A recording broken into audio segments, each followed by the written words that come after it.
Hi, I'm Gus Noble, President and CEO of Illinois' first and oldest charity, Caledonia Senior Living and Memory Care. I'm here with Tiffany Johnson, who is the Executive Director and co-founder of Illinois' first social model of hospice called Wally's Hearth. And together, Wally's Hearth and Caledonia are proud to co-host another first for Illinois, the state's first end-of-life education and resource festival.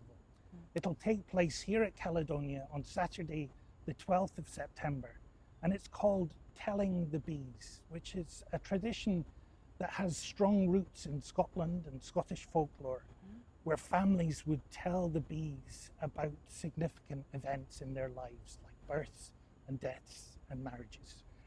Tiffany, hi. Hi. Conversations about end of life are difficult and often get delayed because people just don't know where to start. How can Telling the Bees help? Well, I'm excited to share an opportunity to come together as community. I believe that the festival is going to bring together folks in the industry who are working already with families, who are often brought to a state of making really big decisions at the last minute. So what we're offering is an opportunity to talk together, bring your family, come on your own, explore what those end-of-life options and resources are. Everything from practical to medical to creative solutions, so that we can be better prepared for this inevitable. Can you talk to us about what those practical and creative things that people can expect to experience and learn about at the festival? Sure. I think we come to a place of needing a funeral director, or talk about aftercare options. What do we do with our loved ones' bodies? What do you want for yourself? We'll have people that are working in that field, right? Everything from green burial to traditional options, and always factoring in what your faith and your cultural preferences are. We have elder law attorneys. We have folks who are going to help you write your advance directives, right? When you know this inevitable is nearing, how do you want that to look? And how do you make sure that your loved ones and those medical professionals know what they are?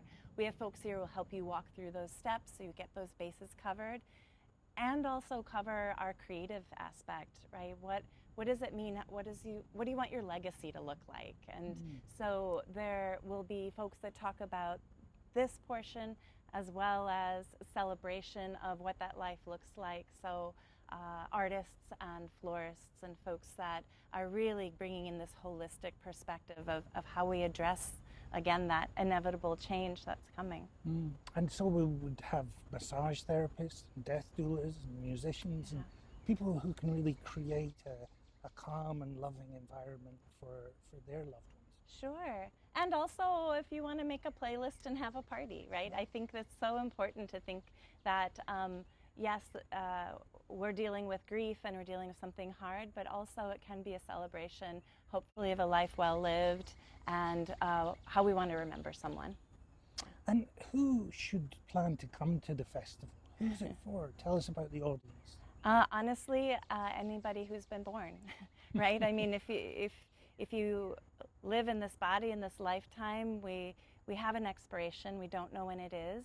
And so the sooner we start getting more comfortable talking with, again, professionals, but also your loved ones, and figuring out what that looks like and what you want,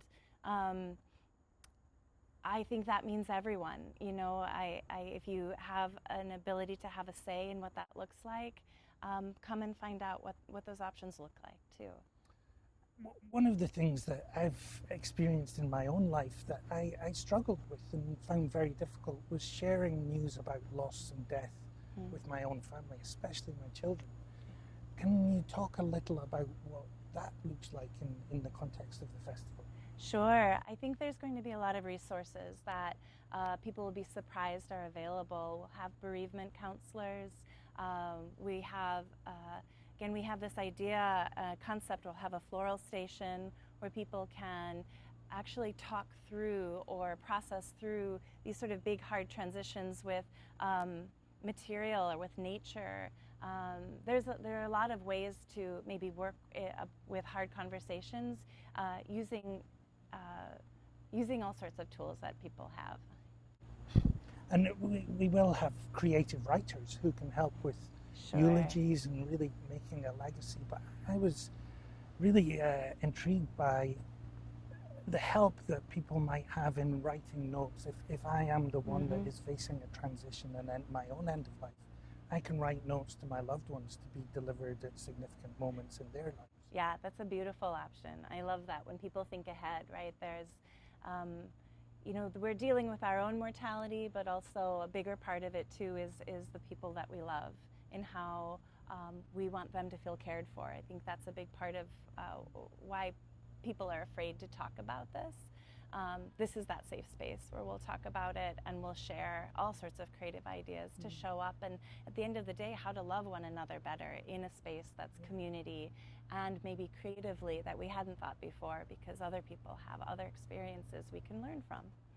You know, the mission of Chicago Scots is to relieve the distressed, and in many ways the lack of a plan equals stress and distress. Sure. So